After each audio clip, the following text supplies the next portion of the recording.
Important question है काफी.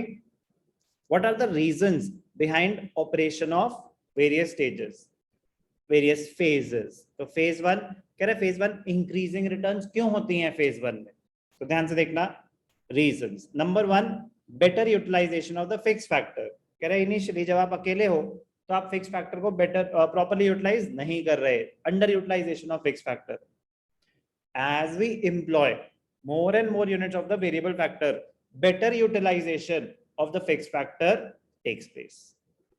In the first phase, the supply of the fixed factor, say land, is too large, whereas the variable factors are too few. So the fixed factor is not fully utilized. When variable factors are increased and combined with the fixed factor is better utilized and output increases at an increasing rate. Second, increased efficiency of variable factor. मैं अकेले सारे काम कर रहा था, एक और आएगा तो डिवीजन होगी वर्क की, तो सबकी एफिशिएंसी बढ़ेगी, मैं काम की चीजों पे ज्यादा कंसंट्रेट कर पाऊंगा. When variable factors are increased and combined with the fixed factor, then the former fixed factor is utilized in more. Former variable factor की बात हो रही है, variable factor is utilized in a more efficient manner. As we employ more units of the variable factor, तो जो existing variable factors हैं उनकी भी efficiency बढ़ जाती है. At the same time, there is greater cooperation and high degree of specialization. कि अगर कृषा सिर्फ और सिर्फ स्टिचिंग और डिजाइनिंग पे ही ध्यान देगी, मार्केट नहीं जाएगी, कस्टमर हैंडल नहीं करेगी, तो उसकी स्पेशलाइजेशन और एनहांस होगी. कोई जा रहा है मार्केट में ही सारा घूम रहा है, सारा सामान लेके आ रहा है, तो इसका मार्केट में रीच बेटर होगी, कनेक्शंस बेटर होंगे, इसको नॉलेज बेटर होगी मार्केट की. कोई बंदा सिर्फ कस्टमर हैंडल कर रहा है तो उसको रोज डिफरेंट कस्टमर हैंडल करके कितना एक्सपीरियंस हो जाएगा कि वो हर टाइप का कस्टमर हैंडल कर चुका है. तो अच्छा ऐसा नहीं, ऐसा बोला तो वो पिछली बार नाराज हो गया था, तो ऐसे बात नहीं करनी चाहिए. तो ये भी तो एक टैलेंट है, तो वो स्पेशलाइजेशन ऐसे आ जाती है. सेम चीज रोज करते हैं, तभी तो कहता हूं एक क्वेश्चन को 50-50 क्यों वेरिएंट्स होते हैं कि आप परफेक्शन अचीव कर पाए. Indivisibility of fixed factor. कह रहे fixed factor is not divisible. अब ऐसा नहीं होता कि मैं अकेला हूं तो इतना पोर्शन काट दो ना, मुझे क्या करना है ये सब. कह रहा ऐसा नहीं होता, आप अकेले हो, आपका रूम साइज वही है, तो मतलब बाकी वेस्ट हो रहा है. तो क्योंकि इनडिविजिबल है तो बेटर यूटिलाइजेशन कब होगी, जब आप और लोग हायर करेंगे. Because the fix factor is indivisible, उसको डिवाइड नहीं कर सकते. Generally fixed factors which are combined with the variable factor are indivisible. Such factors cannot be divided into smaller units. कि अभी तो एक ही इंसान है, छोटा कर दो ऑफिस का साइज. कह रहे नहीं, पॉसिबल नहीं है. Once an investment is made in an indivisible fixed factor, then addition of more and more units of the variable factor improves the utilization of fixed factor.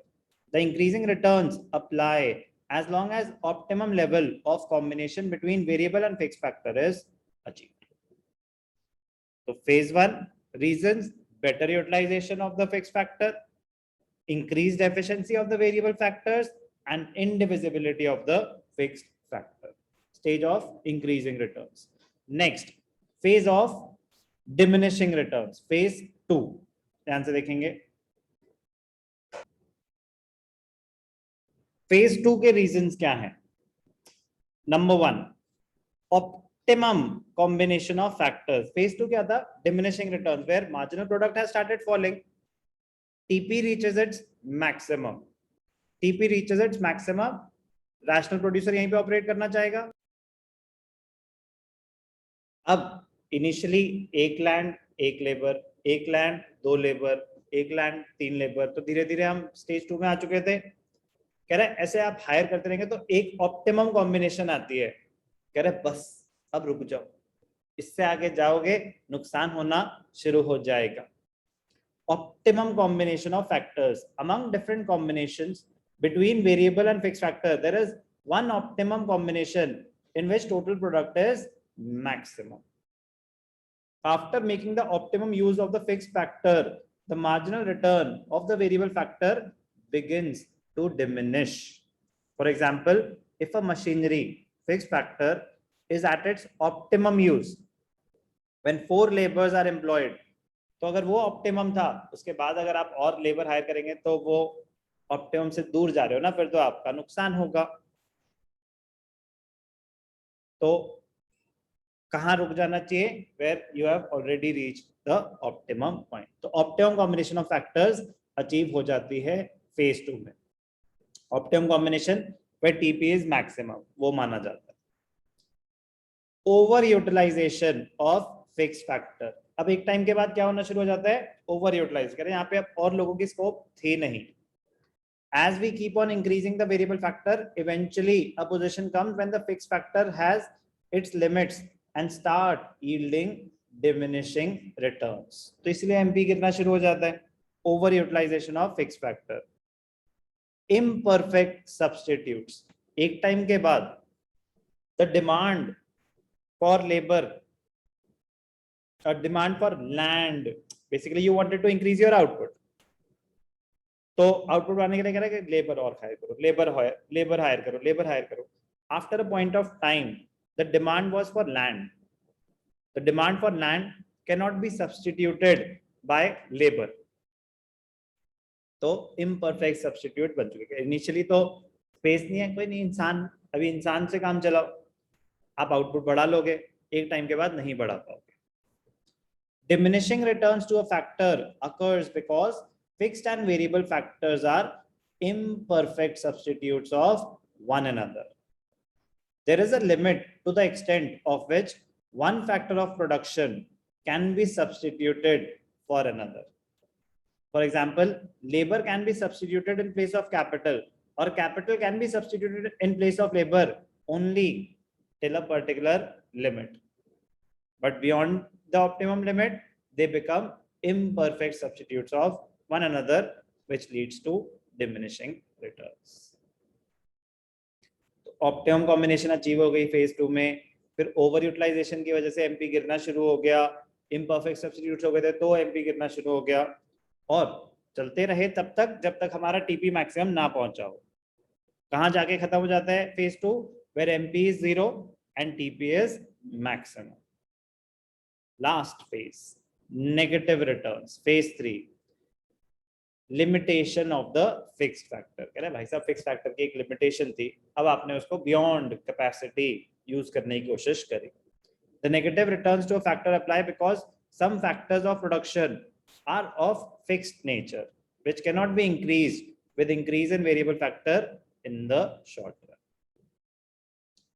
Second, poor coordination between variable and fixed factor.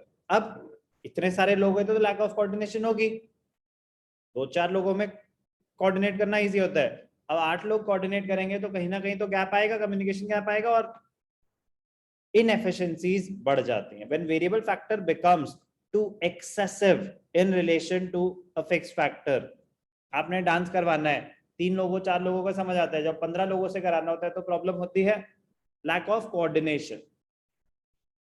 Then they obstruct each other.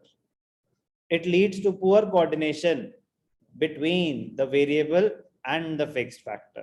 As a result, the total output falls instead of rising and marginal product becomes negative. नुकसान होना शुरू हो जाता है एक time के बाद। Decrease in efficiency of variable factor. With continuous increase in variable factor, the advantages of specialization and division of labor start diminishing.